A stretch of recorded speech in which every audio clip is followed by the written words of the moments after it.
Hello again, and welcome to the second English Today Business DVD.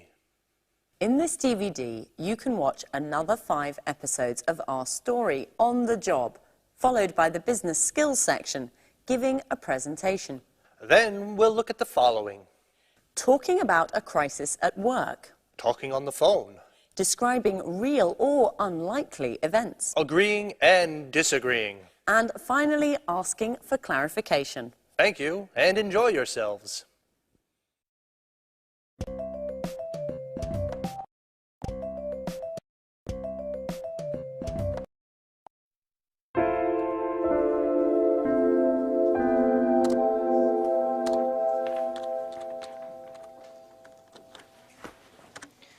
So, Anne, how did your meeting with Mr. Stevens and the Montex representative go? Quite well. Actually, it was very interesting. Did they come to any agreement? Well, for the moment, Montrax is going to print 3,000 copies of our next series of cookbooks. Mr. Stevens wants to give them a trial run and see how they work. If they meet their deadlines and price competitively, he'll sign on for larger deals in the future. Well, we're hoping to optimize our work and drive down costs a little. Anne, the publishing market is in a deep crisis. Readership is dropping rapidly, which is driving down sales. At the same time, production costs are increasing because of foreign rights acquisition as well as distribution costs. As a matter of fact, I haven't bought many books recently. Tell me, Rachel, does this crisis also affect us here at Pilgrim?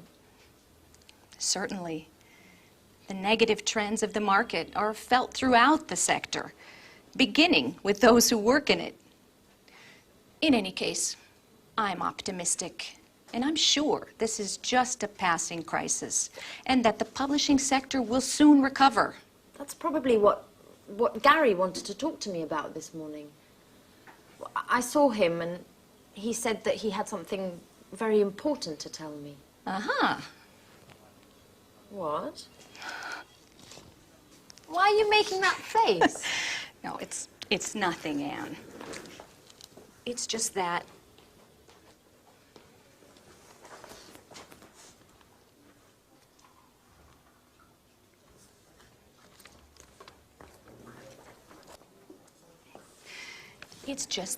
I don't trust Gary. He's a Latin lover and full of himself. He chases all of the pretty girls around here, and you are just his latest victim. Look, Rachel, I'm perfectly capable of looking after myself. I only have a working relationship with Gary, and that's how it's going to stay. Sorry, Anne. I certainly didn't mean to offend you. I'm quite aware that you are an intelligent young woman who can keep men like Gary at a distance. In any case, I just wanted to warn you. I'm sure you'll agree with me once you get to know him.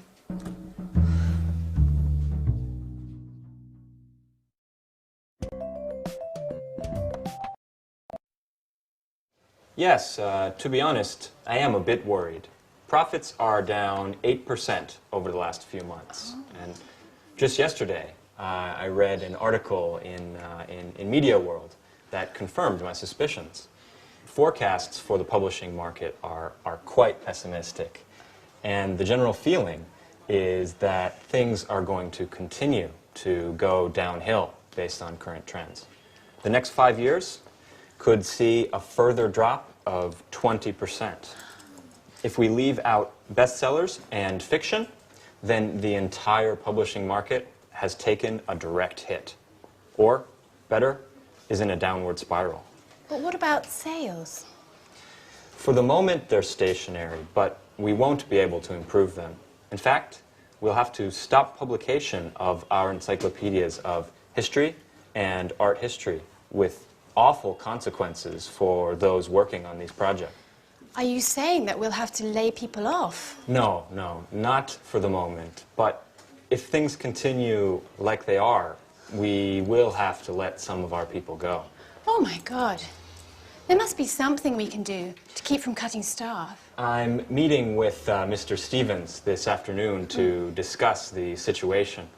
We're going to focus on new objectives for the company in both marketing and sales.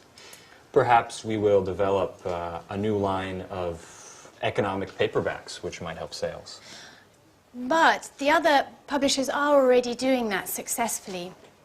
I think we'll need to develop new products to encourage new market opportunities. Well said, Billy. I've already got an idea to suggest.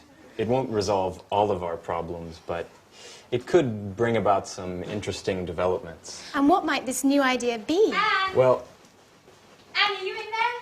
Hey, you! I'm looking for my friend Anne. Is she with you? Anne! Surprise! Anne, hello. Come back to Earth. Someone's looking for you. Alice, what are you doing here? Well, I came to see where you work, Anne. Could you give me a tour? So, these are your colleagues. Oh. What long faces. Are you always like this? We need a little fun to lighten things up in here. Why don't you invite them to the party this evening? No, no, really. I don't think, well, today's really not a good time to be talking about parties. Why don't you come back some other time? And perhaps warn me in advance, perhaps. Bye-bye, Alice.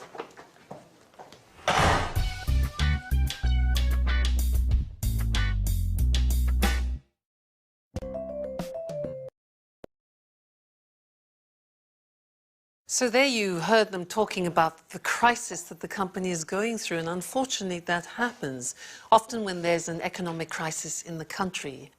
So let's look at the language that we use to describe a period of crisis in a company, and let's use the screen to help us. So what usually happens is that there's a bad forecast. The future doesn't look good, and there are negative trends, negative tendencies. So what happens? Things start going downhill, we say.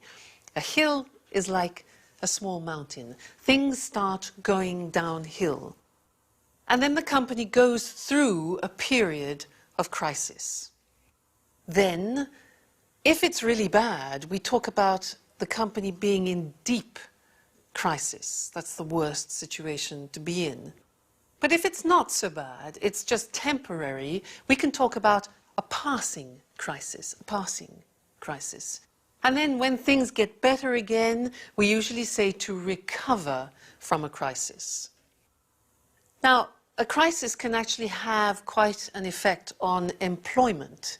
And now I want to look at the language that we use in English to describe employment. It's very interesting because we have many different words to describe that, and maybe in your languages too. So, let's look at the screen. Think of an employee. When an employee goes into a company for the first time, we say in English that he or she joins the company. Now, when they decide to go, they leave the company or they resign. We say they resign. That's because they don't want to work anymore there. The pronunciation resign. Now, if they reach a certain age, they retire. Retire. If they decide to retire before the age of 65 or 60, we say to take early retirement. Early retirement. So those are the words which are usually related to the employees. But what about the companies? Well, companies, when they take people, companies recruit. That's difficult to pronounce. Recruit. Companies recruit employees.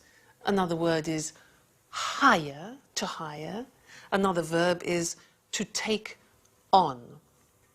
Now, the opposite is when they send people away, we say companies sack, which is a strange word, isn't it? Sack people, they fire people.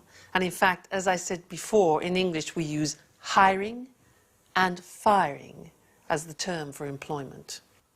So they sack, they fire, they dismiss people, they let go, they let people go, they cut staff, or they lay off. That's another term that we use, lay off. So you can see there are many, many different terms that we use for employment description. Good. Well, that's the language of crisis and the language of employment. So that's all for now, and I'll see you again in the next lessons for more Business English.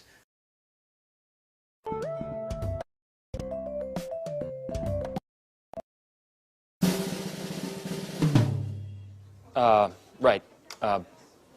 Anne, are you ready for your next telephone call? Oh, yes. Okay. You need to get in touch with Mr. Bradford.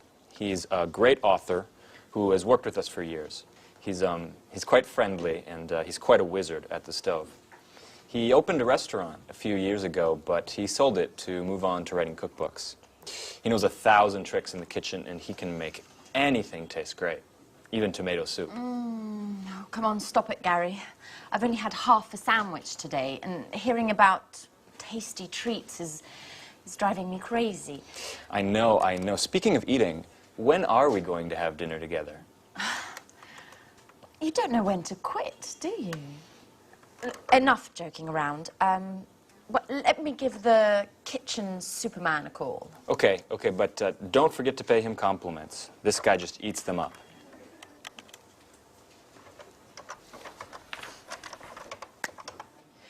Hello, good morning. This is Anne Baxter from Pilgrim Publishing. Please may I speak to Mr. Bradford? Oh, Mrs. Bradford, hello. I've heard a lot about your husband. He's quite the chef, isn't he? Yes, I also enjoy cooking, but I'm not in the same league, of course. Well, I'm calling to propose a new cookbook series to Mr. Bradford. We're going to be taking it to press soon. Okay, yes, thank you. Yes, I'll hold.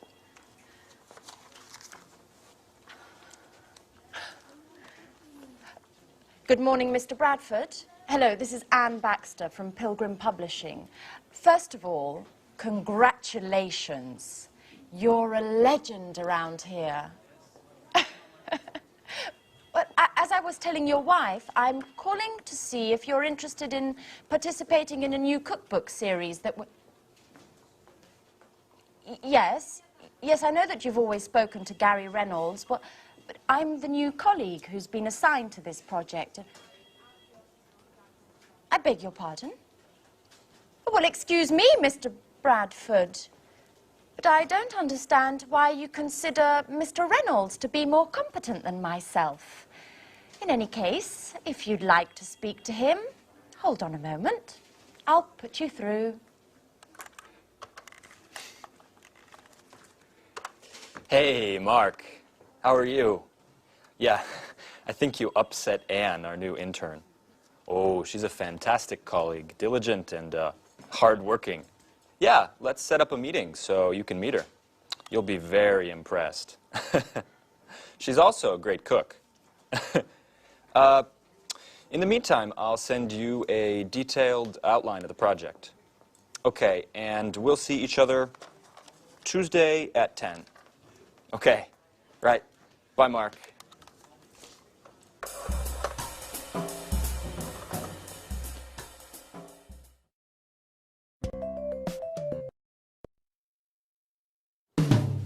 Well, what a pleasant person he is.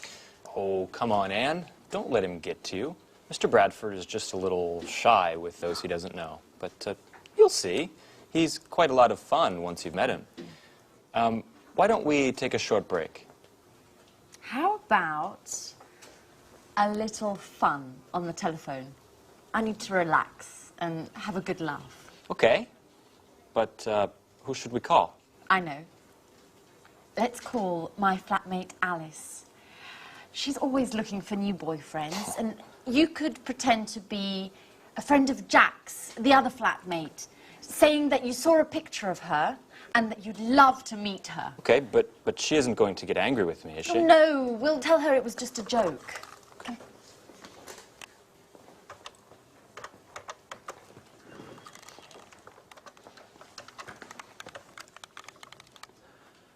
Hello? Is that Alice? This is Gary. And I'm calling because, Well, I'm a little shy.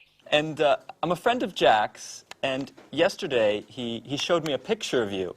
And, well, I think you're pretty cute. Hello? Could you speak up? The line is terrible. Yes, I'm also having problems. This line must be congested. My name is Gary, and I'd like to get to know you a little better. What? Who are you? I'm a friend of Jack's, and yesterday I saw... A picture of you. How could that be? What picture? Don't raise your voice with me. Me, Alice. In the picture, there were 3 people. One was Jack, one was an ugly girl, and then a very beautiful lady. And Jack told me it was you. hold on, while I put you through to a friend of mine who doesn't agree with me about the ugly girl. Hello? Who's speaking? This is Alice, and I urgently need to speak with the other guy. I think his name is Gary. I'm afraid I can't hear you. Could you speak up? I said I urgently need to speak with Gary. Oh, I'm afraid Gary's very busy at the moment. If you'd like an appointment, I can fit you in the beginning of next month. What? You are joking, aren't you? I told you I need to speak with him immediately. Alice! It's Anne. It's a joke! And you fell for it completely. Anne, you scared the hell out of me. What a stupid joke. Okay, maybe it was a stupid joke, but you bought it hook, line and sinker.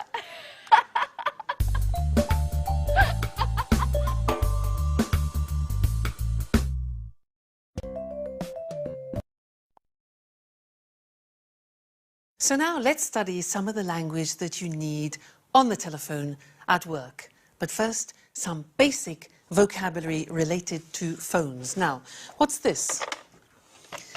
This in English is called a land phone, okay? A land phone. But this one here, which you detach, is called a cordless or a portable, all right? Cordless. Now, this instrument here is called the receiver. And this action is picking up, to pick up the receiver. Then we, 2, 4, 7, 5, 6, 7, 7, dial the number or digit the number, all right? Then we put the receiver down. We put the receiver down, or another verb that we use in English is to hang up. And that's more familiar, but it's very popular, to hang up. This type of phone, what do we call it? It's a mobile, or even a cell. And in Germany, they actually call it a handy, because you can hold it in your hand. So, a mobile. Now, these phones work on batteries, so you need these to keep them running. This is a battery recharger, a recharger, all right? Sometimes you don't want to listen to the speaker on the phone with it by your ear, so you can use these. These are earphones or headphones, all right? Sometimes you need to know the number of somebody, so you can look in this book, which is called a telephone directory. Telephone directory.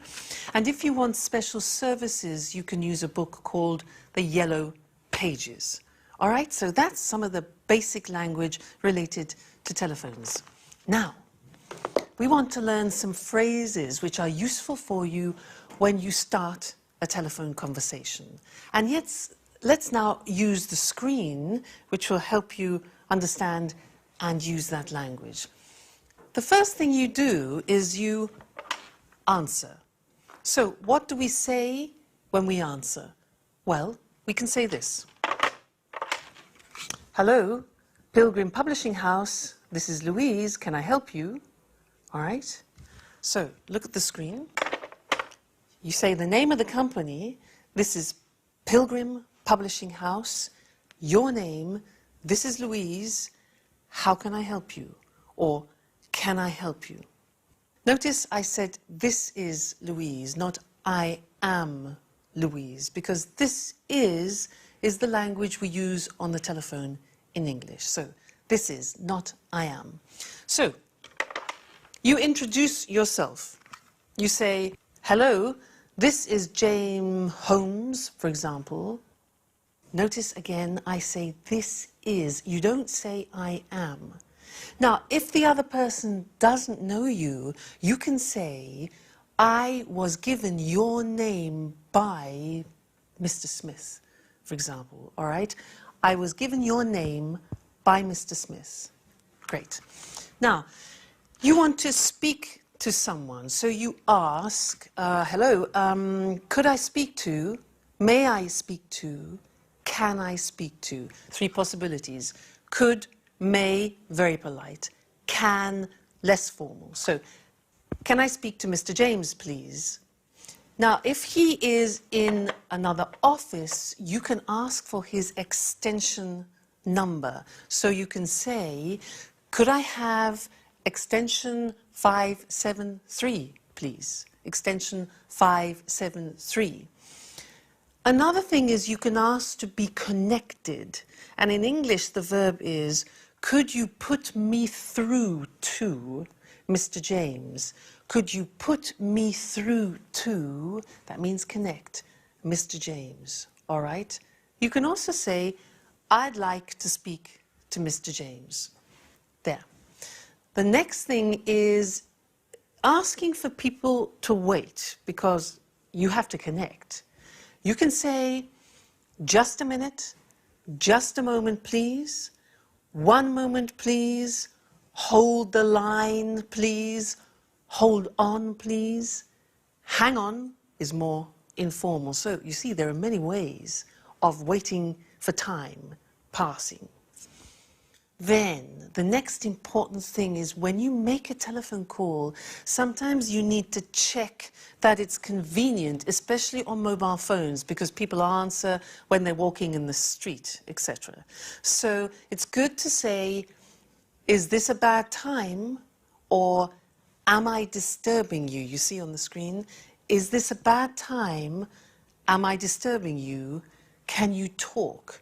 Because that way you know that it's convenient for you to speak to that person. That's important.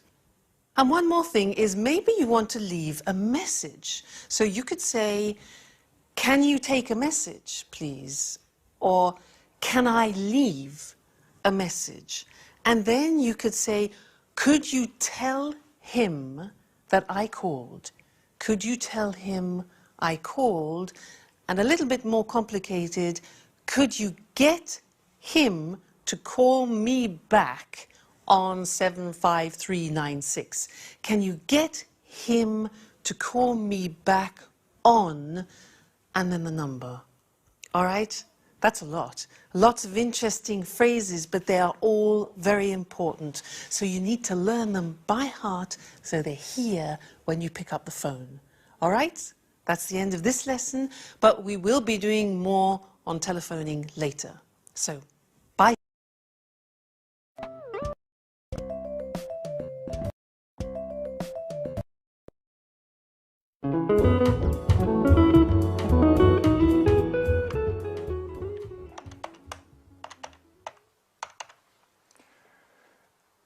Hello, is this Montex Typography?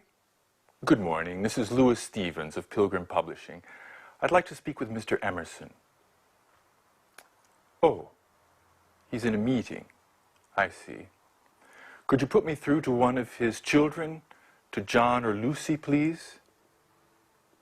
Oh, they are also in a meeting. Fine, then may I speak with Mr. Richardson? You don't mean to say that he's also in a meeting? Yes, I see.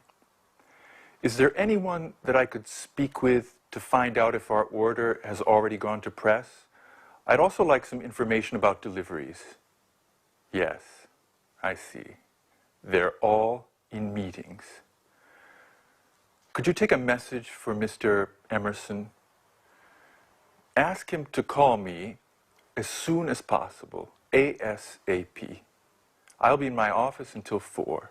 Thank you. Goodbye. Well, they certainly do like meetings at Montex, don't they?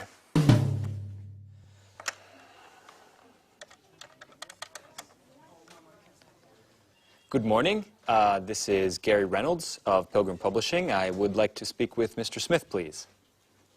Hey there, little guy. Could you give me your father, please? I see, he's not in. May I speak to your mom, then? I see, she's out as well. Okay. Does that mean that you're home alone? No, is there an adult in the house? Your babysitter. Okay. May I speak to her? Yes, hello, this is Gary Reynolds of Pilgrim Publishing. No, not Penguin. P-I-L-G-R-I-M. Right. I wanted to speak to Mr. Smith about a new cookbook series that we're preparing. No, you've misunderstood. No, I'm not trying to sell anything. I don't sell encyclopedias. No, listen, I work in a publishing house, and Mr. Smith is one of our authors. Oh, hey, wait, don't hang up.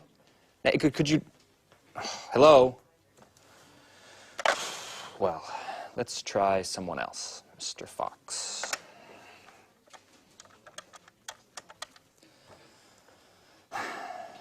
Good morning. This is Gary Reynolds of Pilgrim Publishing. Answering machine. Great. Yes, good morning. This is a message for Mr. Fox. I'm Gary Reynolds of Pilgrim Publishing, and I was interested in finding out if you would like to participate in a new cookbook series that we are publishing soon. You can contact me at your earliest convenience, and you can reach me at the number 786-8776. Okay, thank you. Goodbye. Well, seems like today is just not my lucky day.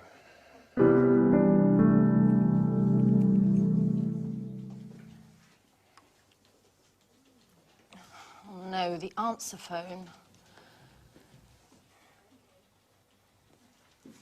Alice! Hello, it's Anne. I need to speak to you urgently. Please call me as soon as you get this message. I've got lots of news to tell you about Peter and Sharon. I imagine you're interested. Anyway, no news for now. Okay, I'll give you a hint.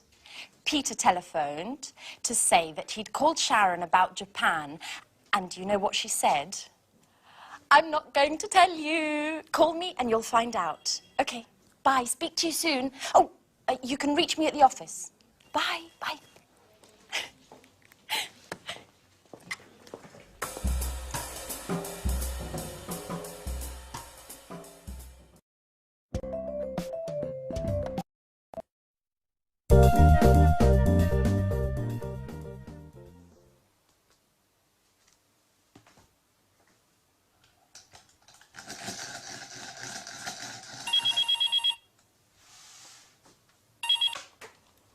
Pilgrim Publishing, good morning.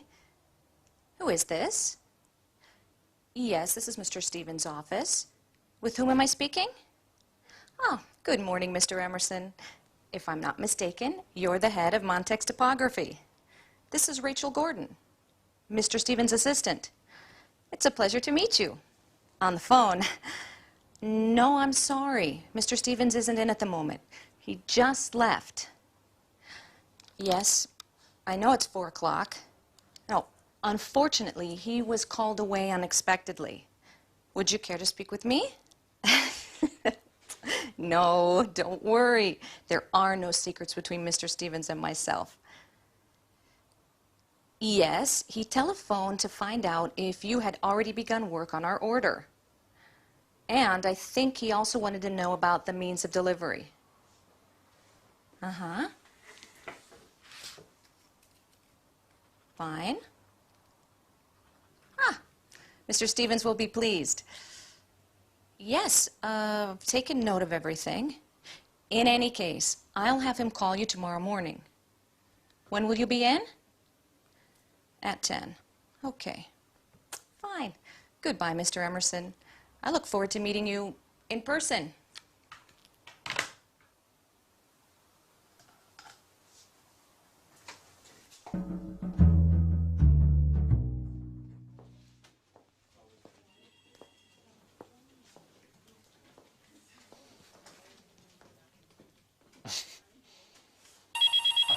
It's Fran. Hello? No, I'm sorry. She's not here right now. Who's this? Alice. This is Gary. Right, the Joker. Which, by the way, was Anne's idea. No, I didn't want to go along, but she insisted.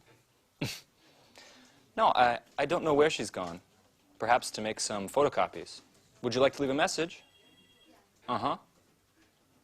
Okay, I'll tell her to ring you as soon as she returns. Are you at home? No, your cell phone. Okay. All right, bye. Oh, hey, Alice. You know, you seem like a really nice girl, even if we don't know each other. May I ask you something? Oh, no, it's just that, well, would you like to have dinner with me tonight? But please, don't say anything to Anne. She might get angry. No, I know you two are such good friends. You live together. Okay, don't get worked up. Listen, I was just joking. All right, bye, Alice. No, bye. What a hothead. You really can't say anything to her. Such a pity. I would have liked to take her out. She is very nice.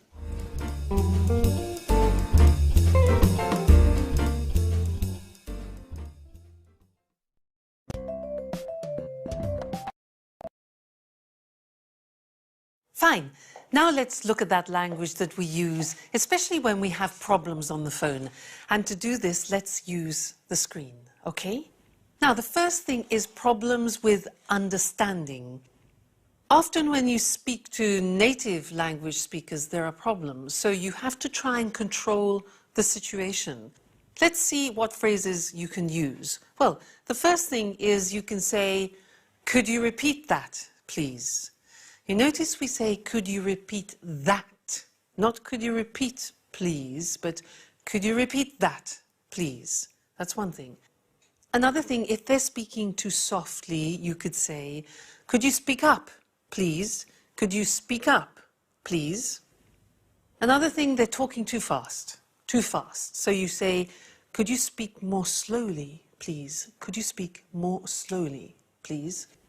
And then if you didn't quite hear it, you can say, sorry, I didn't catch that. I didn't catch that.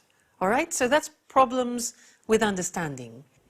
Now, problems with spelling. Sometimes people say their name and you can't really understand the name. So you can ask them this. Excuse me, could you spell your name, please? They say, yeah, J-O-H-N. Now, it's useful if you repeat what they say just to check understanding. So you can say, so that's J-O-H-N, okay? Or you can say, I'll repeat that, J-O-H-N. All right, so problems with spelling. The next thing is problems with these. Now, since the introduction of these, we have new language which we use on the telephone. Things can happen. For example, you could be on the phone and it's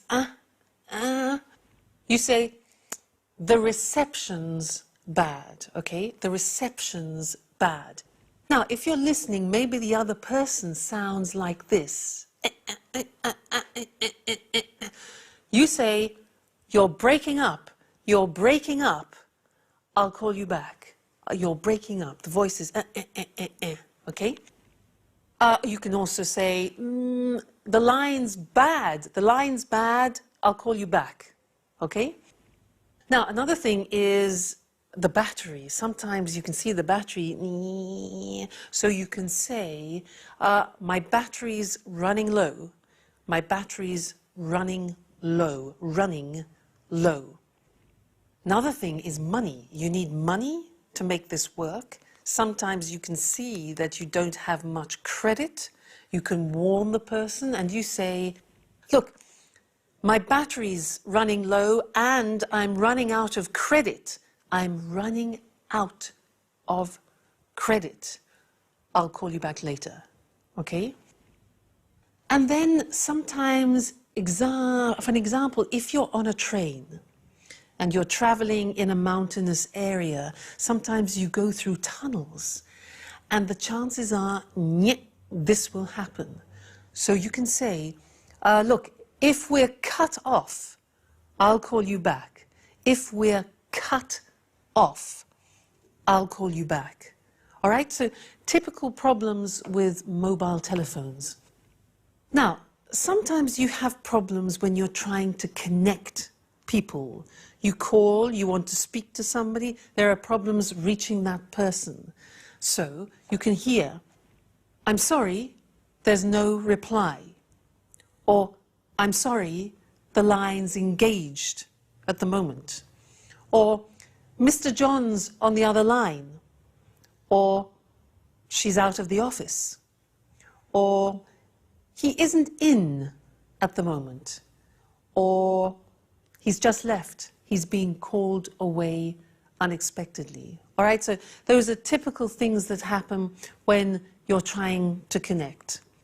And another thing is the answering machines. Now, sometimes you will call somebody and you'll hear a message and you have to leave a message. Now, a typical message from America could be, you have reached 700-423. Please leave a message after the tone. In Britain, you would hear, this is 700-423. This is the answering machine of James Smith, for example. Please leave a message after the beep. So you do that. You leave your name, the company, the time you called, give your message, and then say goodbye. All right, so that's some more language for you to help you, in particular when you have problems on the telephone or when you have to leave messages. All right, well, that's the end of this lesson, and I'll see you again in the next one. Bye.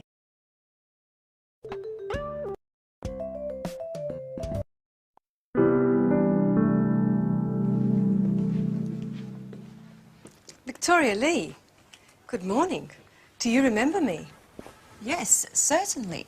And to what do I owe the pleasure of your unexpected visit? Beautiful office. My compliments. You've certainly come a long way, haven't you? Well, I can't complain. If you don't mind, I've got quite a lot to do.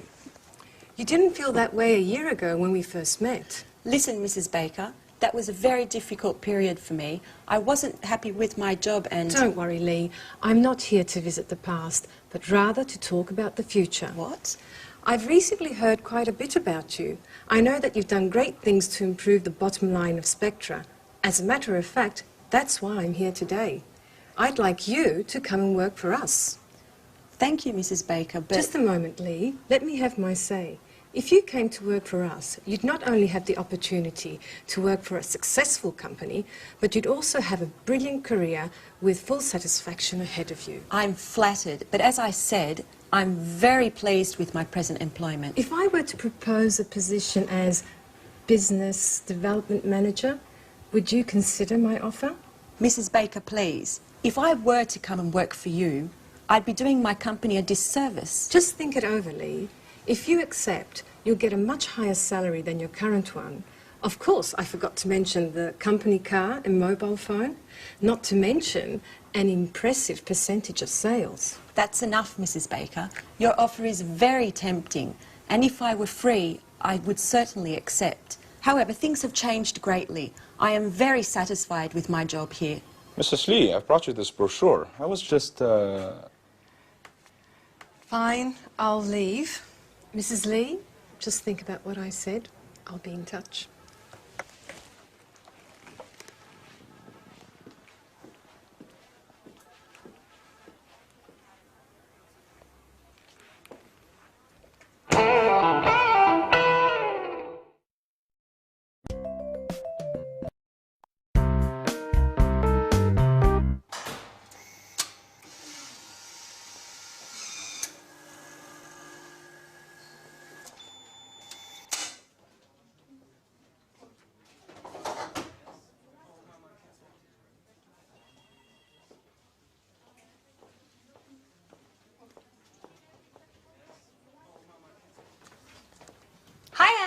Have you got a moment? I just have to show you a few things. Alice, how many times have I told you to call before you come and visit me at the office? If my boss finds out, I'll be in trouble. Oh, yes, I know. You're right. I'm sorry. Anyway, you are on your coffee break, and I just need some advice. I'm going out with Philip tonight. You know, the handsome guy I met at the library last week. Oh. I told you about him, didn't I? I don't know, Alice. I've lost count. Every week there's a different guy. And what's so important about him that you couldn't wait to see me? What if I wear this tonight? It's nice. Red suits you. Really? But if I wear this, I'll have to find the right black shawl. By the way, can you lend me the one you bought last Saturday? Alice, it's brand new. I haven't even worn it yet. Come on, Anne. I told you that this date is really important to me. Okay. What if I wore this one? That's pretty too. Yes, but if I wear this one, it would go better with your blue hat. Could you lend it to me? Oh. Please, Anne. Oh, Alice, no, not that one. It was a present from my sister. Oh. I'm very attached to it. Oh, please, Anne. Come on, help me, please. Okay, it's impossible to talk you out of anything anyway. But if I'd known you were going to borrow my entire wardrobe, I would have immediately told you I was very busy. Thanks, Anne. You're the best. Yeah. Okay, I'm going now. By the way, what would you say if I told you I had broken your camera? You've done what? Oh, come on, Anne. I'm joking. Oh, I think work is making you just a little bit too nervous. Bye.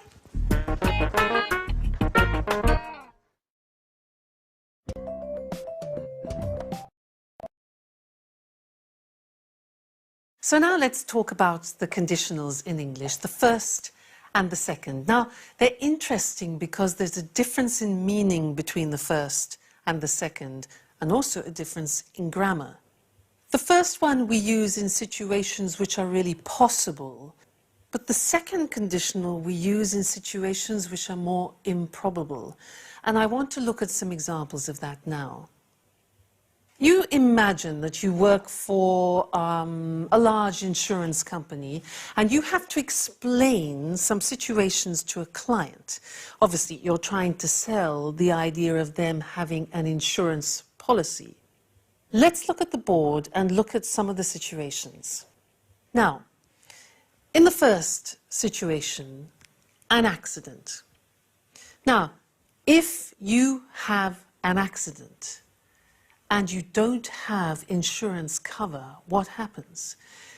If you have an accident, you won't be covered for legal expenses. Now that's a problem.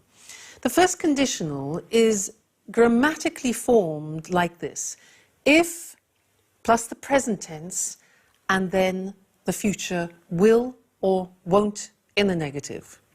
Let's look at another example. You see, number 2 is accident, stop work. So the first conditional sentence would be, if you have an accident, that's the future, you'll have to stop work. Look at the third example. If you stop work, you'll have no protection for the family. The fourth example, if you go to hospital, there'll be no cover for hospital fees. So you see, you have a situation and then the consequence. The last example, let's change the situation, no longer an accident, but still related to insurance. If you have a house fire, you'll have no cover for lost items. So here we see a situation and the consequence. Okay? So we use, these are real possibilities. We use the first conditional. Now let's look at the second conditional. Now, I want to give you some examples and ask you the question, what would you do if? And these are situations that maybe you will never find yourself in. They're a bit improbable, but you like to hypothesize about them. So we use the second conditional. I ask you, what would you do if your company offered you a job in China for 5 years? And you think, my God, China for 5 years, interesting. Well, I'd accept it. I would accept it. Now, the grammatical form of the second conditional is if followed by the past tense, followed by would and the conditional. All right, let me ask you another question. What would you do if a Japanese businessman gave you his business card like this? What would you do? Well, if a businessman, a Japanese businessman, gave me his business card like this, I would accept it with 2 hands and bow a little. Then I would read it carefully and put it in a special place to show respect. Okay? What would you do? I would do that. Okay, next one. Number 3, what would you do if you lost all your money and all your credit cards? What would you do? I would phone the bank immediately if I lost, simple past, if I lost all my money and credit cards, wouldn't you? Last one. What would you do if you had a first meeting with an Arab businessman? With an Arab businessman, what would you do? Well, I wouldn't talk business until he decided to talk business himself. I would let him decide to open business conversations. All right? So there are some examples of the first and the second conditional forms in English, used a little bit in the business context. All right? So that's all for now, and I'll see you again in the next lesson.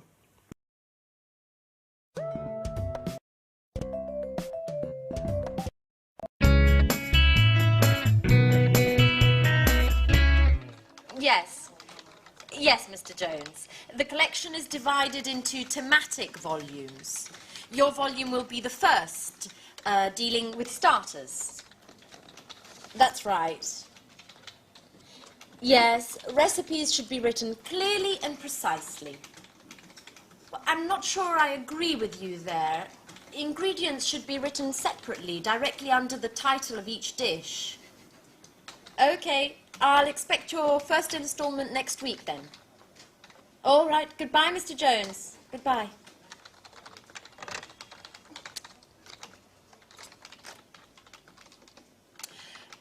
Excuse me, Gary. Has Mr. Bradford got in touch yet? Gary? Hello? I asked you a question. Could you answer, please? What's up, Anne? I'm sorry, I'm writing the contracts to send out to the authors. Have you spoken to Mr. Bradford yet? No. Could you give him a call? I'm really very busy at the moment. Okay. Could you at least tell me where you are with him? Has he sent us the materials? Gary? Hello, Gary? What? Please, can you tell me what is so entertaining about drawing up contracts? Why? Because you're glued to your computer and you keep laughing like a fool. I'm just in a good mood today. Come on, Gary. I'm not stupid. What are you doing? Okay, you've caught me out. I'm chatting. It's great fun. Would you like to give it a try? No, thank you very much. And you shouldn't be chatting at work anyway. Mr. Stevens might notice. Now, why would he? If he walks in the door, I'll just close the window and continue typing up the contracts. Anne, relax. Let's chat a bit together. No, I'm afraid I can't. Somebody needs to work around here. Now, could you explain how I should proceed with this? You spoke to Mr. Bradford, so could you give me some details on your agreement? Yes, he should have sent some materials in 2 days ago, but we still haven't received anything yet. Give him a call and see where he's at with those.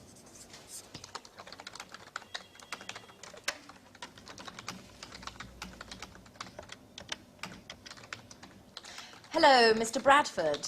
This is Anne Baxter from Pilgrim Publishing. Hello.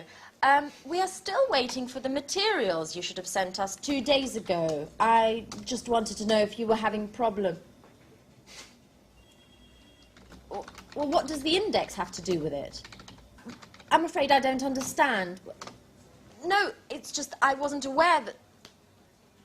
No, I don't think... What, could you just hold on a second? Hey, Mark, this is Gary. No, don't worry. Everything's just fine. Anne just didn't know. Have you finished the index, then? Okay, great. We'll expect your email, then. Okay. Bye, Mark. I hate you, Gary. If you spent a little time filling me in instead of chatting on your computer, I might just know what's going on around here. What? Ooh!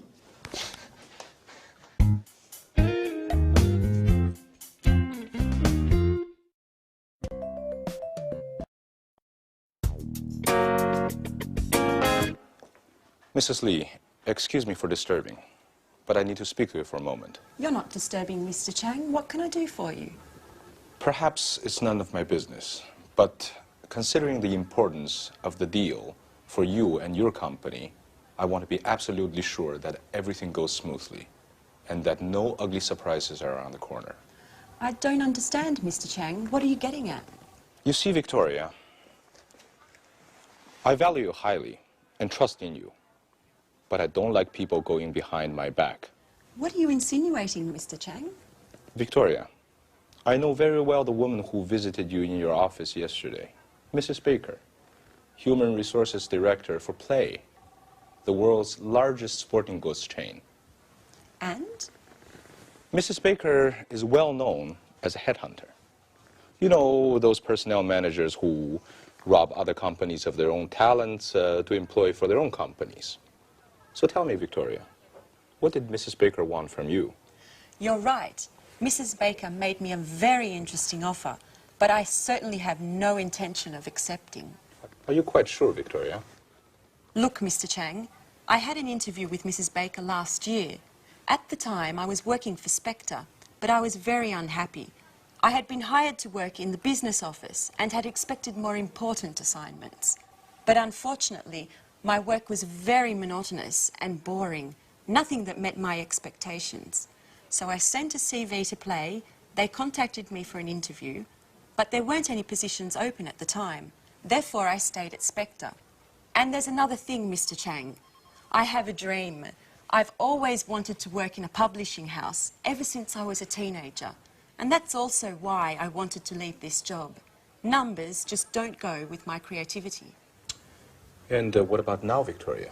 Do you still doubt about your job? And what about your expectations? Well, now things are different. I've taken on a role with more responsibilities, and I'm working on important projects like this one. It's been a double victory for me. Not many women have such prestigious positions, and I'm quite proud of that.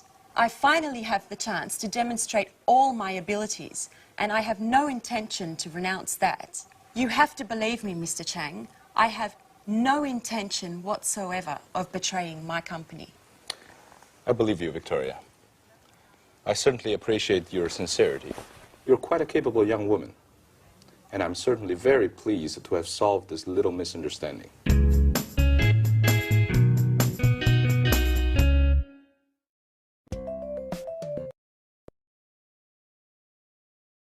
Do you remember how Anne said in the first scene, I don't agree?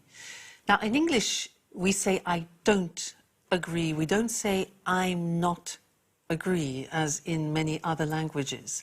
I don't agree. That's one way of disagreeing.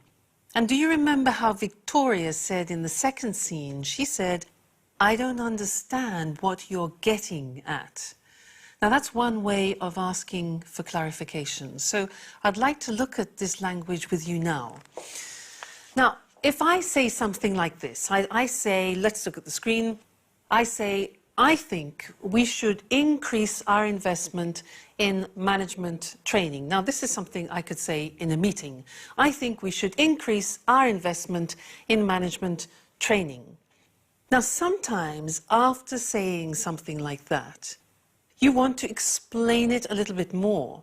And there are phrases we can use in order to do further explanation. For example, I could say, what I'm trying to say is, I don't think we spend enough money on training. So what I'm trying to say is...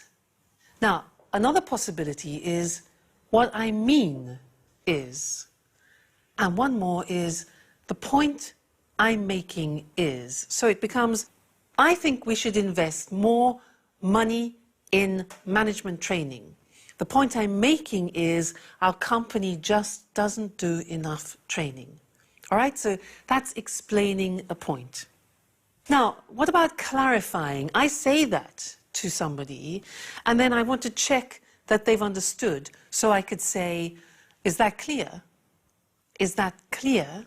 Or do you understand what I mean? Do you understand what I mean? Then, in the audience or in the meeting, if they're not quite sure, they can ask you for clarification. And different ways of asking clarification are these. For example, you could say, I don't quite follow you. I don't quite follow you. Follow, the verb follow, one possibility. Or, well, what exactly do you mean? What exactly do you mean? Or, I don't see what you mean. Notice that we use also verbs of sight. I don't see what you mean. Or, could I have some more details? Could I have some more details? Or, what are you getting at? Now, that's slightly more complicated. Get at means, what are you suggesting? What are you insinuating? All right, so these are ways of asking for clarification. Now, very often in a meeting, you want to be able to agree or to disagree. Now, ways of agreeing, I say, for example, I think we should invest more in management training. And you say, I completely agree with you. I completely agree with you. Notice we don't say, I am agree with you, but I agree with you. You can say, yep, I see what you mean. You can say, I see your point. I see your point. And you can say also, yes, I agree up to a point, which means not completely, but mostly yes. Now, maybe you want to do the opposite. So I say, I think we should invest more in management training. And you disagree. You can say, yeah, I see your point, but I think we should invest more in marketing. Or you can say, I'm afraid I can't agree with you. I can't agree with you. Or you could say, are you sure about that? Which is more indirect. All right? Then the other thing is giving an opinion. Giving an opinion, well, different ways of doing that are, number one, in my view, you notice in my view, we're using verbs of sight. That's interesting, yeah? In my view, I think we should invest more money. Or you could ask a question. Don't you think we should invest more money in training? Or you could say, I think it would be a good idea to invest more. So that's you giving your opinion, your idea. Then obviously it's important to create an atmosphere of sharing ideas, so you want to ask other people about their opinions. So you could say, for example, what do you reckon? Reckon is another verb we use in English for think. What do you reckon? Or what do you think about that? What do you think about that? What's your opinion? All right, so these are very important things. It's explaining, clarifying, agreeing, disagreeing, giving opinions, asking opinions. Very important. You use the language every day. All right, so that's the language for this lesson, and I look forward to seeing you in the next. Bye.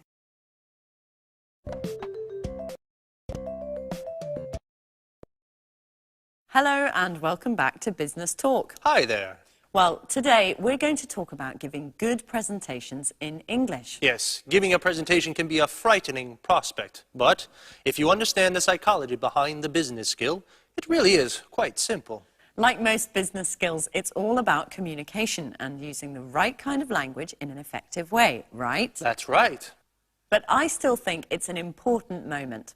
Obviously, you want to make a good impression, and the fear of boring your listeners can make you very nervous. Well, in the Anglo-Saxon world, making a good impression usually means demonstrating your ability in teamwork, that you're a good member to have on the team.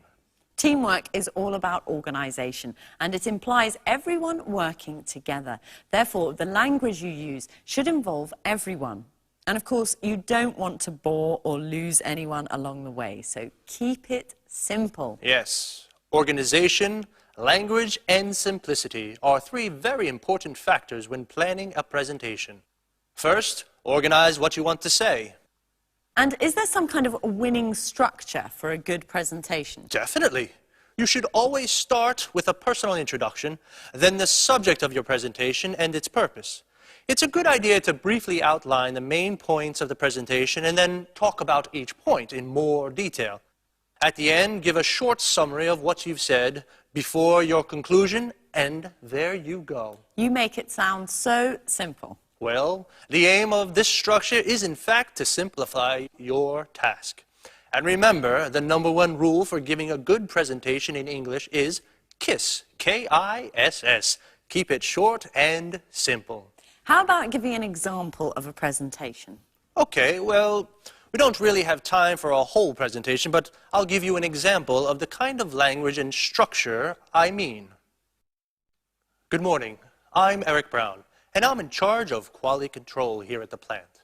This morning, I'd like to talk about a problem we had last week. My aim is to stop this problem happening again. First, I'm going to give you some background information, then I'll fill you in on the details, and finally, we'll look at some possible solutions. So, first of all, let's look at the background. And here, Eric would give some background information about the problem, so everyone has a clear picture. Now we're going to try to understand exactly what happened last week. Here, Eric would talk about the problem we had last week.